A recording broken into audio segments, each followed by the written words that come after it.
નમસ્કાર મિત્રો, આપનું સ્વાગત છે સાયકોલોજી વિથ નીતિનમાં.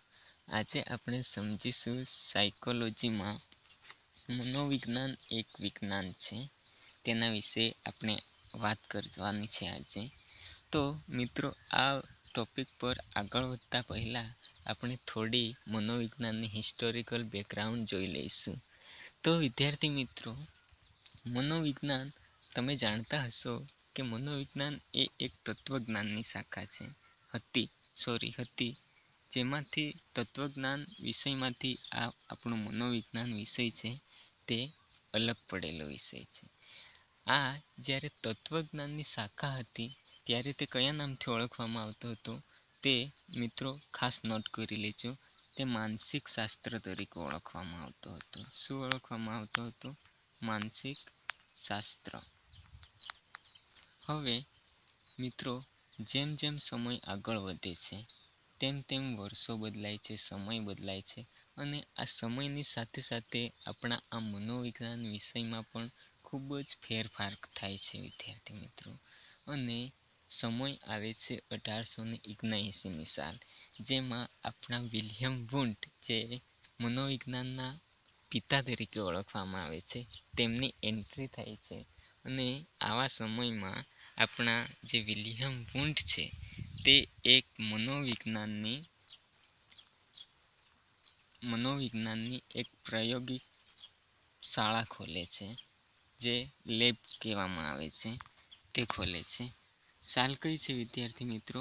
1879માં પ્રથમ પ્રાયોગિક શાળાનો ખોલવામાં આવે છે. 1879ની સાલ છે.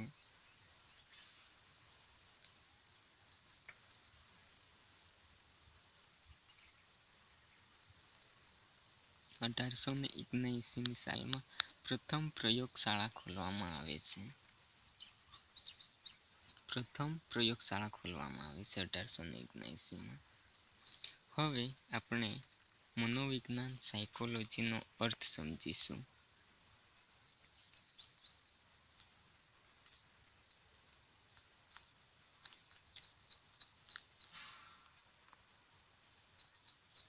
હવે વિદ્યાર્થી મિત્રો, આપણે આગળ વધીએ ત્યારે મનોવિજ્ઞાનને અંગ્રેજીમાં શું કહેવામાં આવે છે? સાયકોલોજી. PSYCHOLOGY, સાયકોલોજી કહેવામાં આવે છે. જેમાં સાયકોલોજી શબ્દનો અર્થ છે સાયકી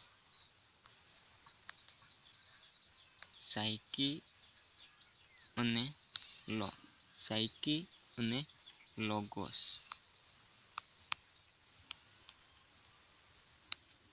આ બે શબ્દોનો બનેલો છે. આ બે શબ્દો કઈ ભાષાના છે વિદ્યાર્થી મિત્રો, કોઈ જણાવશો?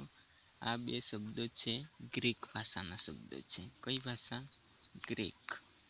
ગ્રીક ભાષાના સાયકી અને લોગોસ બે શબ્દો છે. જેમાં સાયકી શબ્દનો અર્થ થાય છે આત્મા અને લોગોસનો અર્થ થાય છે વિજ્ઞાન. શું? વિજ્ઞાન. આમ શબ્દોની વ્યુત્પત્તિના આધારે જોઈએ તો મનોવિજ્ઞાન એ આત્માનું વિજ્ઞાન એમ થાય છે. હવે આપણે આ આગળ વધતા પહેલા તેની કેટલીક જૂની વ્યાખ્યાઓનો અભ્યાસ કરી લઈએ.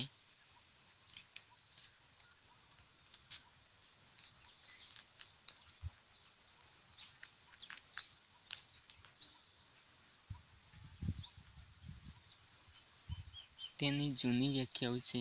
મનોવિજ્ઞાન આત્માનું વિજ્ઞાન છે. તેની જૂની વ્યાખ્યા કેવી છે કે મનોવિજ્ઞાન શેનું વિજ્ઞાન છે?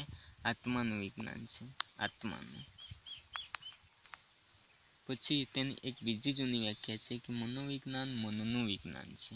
પહેલી વ્યાખ્યામાં શું છે? આત્મા. અને બીજી વ્યાખ્યામાં કેવી છે કે મનોવિજ્ઞાન એક કેનું વિજ્ઞાન છે? મનનું વિજ્ઞાન છે. આ બે વ્યાખ્યા છે તે જૂની વ્યાખ્યાઓ છે. હવે આપણે આગળ વધીશું, જેમાં મનોવિજ્ઞાનની આધુનિક વ્યાખ્યાઓ કેવી છે તેના વિશે ચર્ચા કરીશું.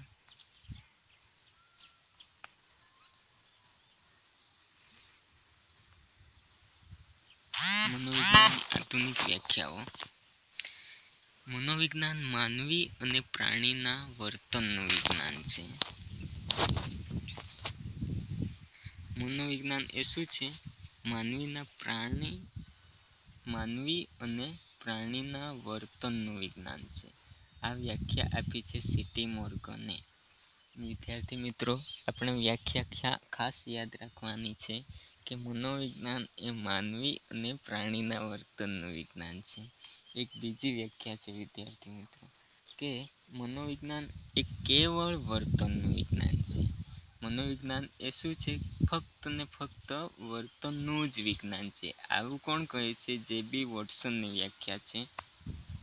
હવે મિત્રો, આપણે આગળ વધીએ ત્યારે આ વ્યાખ્યાના મુખ્ય સાર શું છે તેના વિશે ચર્ચા કરીશું. કે મનોવિજ્ઞાનમાં આ બે વ્યાખ્યા છે. આ વ્યાખ્યામાં મુખ્ય મૂળ છે તેના સાર આપણે જોઈશું કે મનોવિજ્ઞાન એ એક વિજ્ઞાન છે. શું છે? વિજ્ઞાન છે, જે કળા નથી. મન, વિચાર કે લાગણીઓને બદલે તે શા માટે વર્તનનો અભ્યાસ કરે છે? મન, વિચાર કે લાગણીઓના બદલે શા માટે તે વર્તનનો અભ્યાસ કરે છે? અને ત્રીજું છે, મનોવિજ્ઞાન શા માટે પ્રાણીઓના વર્તનનો અભ્યાસ કરે છે? મનોવિજ્ઞાન શા માટે પ્રાણીઓના વર્તનનો અભ્યાસ કરે છે? હવે આપણે આગળ વધીશું કે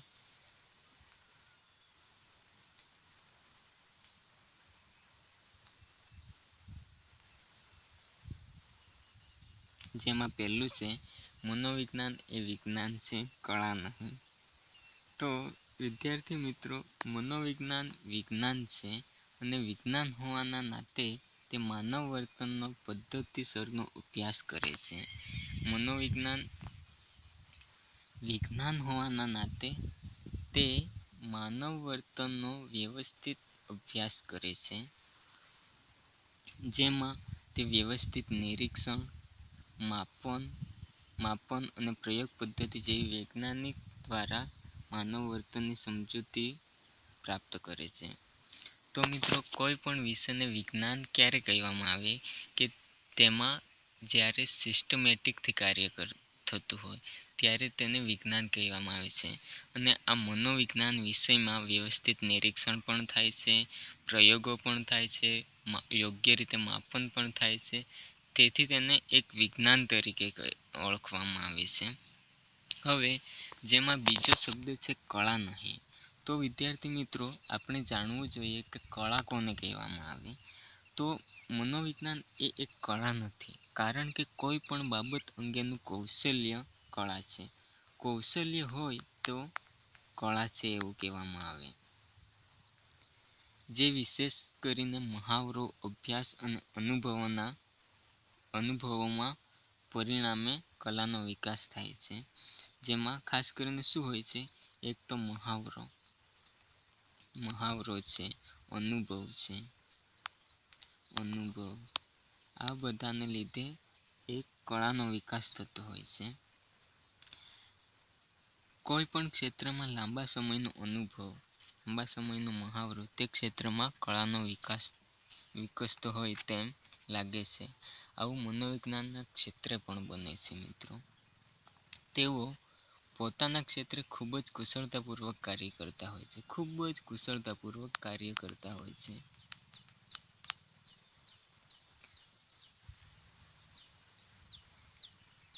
તેમના કાર્યના કલાનો અનુભવ થાય છે. તો મિત્રો, તમે સમજી ગયા હશો કે મનોવિજ્ઞાન એ વિજ્ઞાન છે, કળા નથી. કળા કેમ નથી? કળા ક્યારે કહેવામાં આવે કે જ્યારે તેમાં કોઈ કૌશલ્યનો વિકાસ થતો હોય, અભ્યાસો થતા હોય, અનુભવ થતો હોય, અને આવા બધા લીધે જો વિષય હોય તો તેને કળા કહેવામાં આવે છે. હવે આગળ વધીશું. મનોવિજ્ઞાન એ વર્તનનું વિજ્ઞાન છે. બીજું શું છે કે મનોવિજ્ઞાન એ વર્તનનું વિજ્ઞાન છે.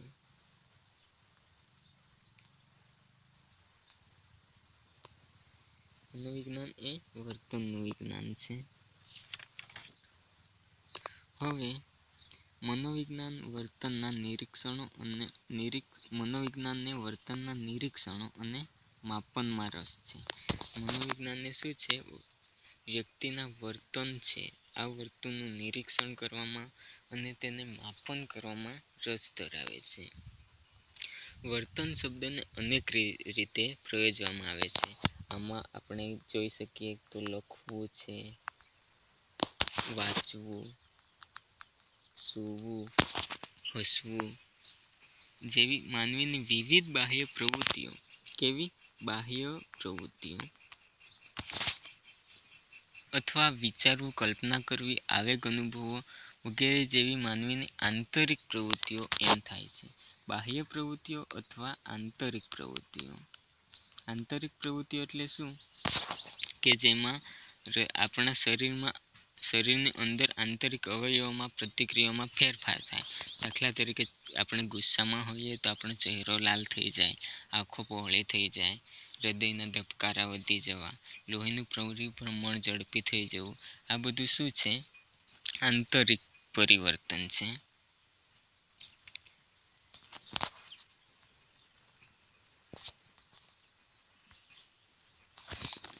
હવે આગળ વધીશું. મનોવિજ્ઞાન પ્રાણીના વર્તનનો પણ અભ્યાસ કરે છે. મનોવિજ્ઞાન શું કરે છે? પ્રાણીના પણ અભ્યાસ કરે છે.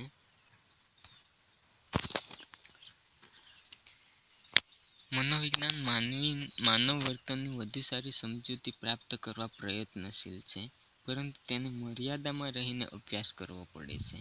મનોવિજ્ઞાન છે તે માનવીની વર્તનની વધુ સારી રીતે, પ્રોપર રીતે, કમ્પ્લેટ રીતે વર્તનનો અભ્યાસ કરી શકાય તે માટે સતત પ્રયત્નશીલ છે, પરંતુ તેની મર્યાદામાં રહીને અભ્યાસ કરવો પડે છે.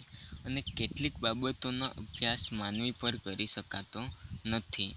તેથી તેની આ મર્યાદાના કારણે માનવ પર ના કરી શકાય હોય તેવા પ્રયોગો પ્રાણી ઉપર કરવામાં આવે છે અને અમુક મર્યાદામાં રહીને તેને લાગુ પાડવામાં આવે છે.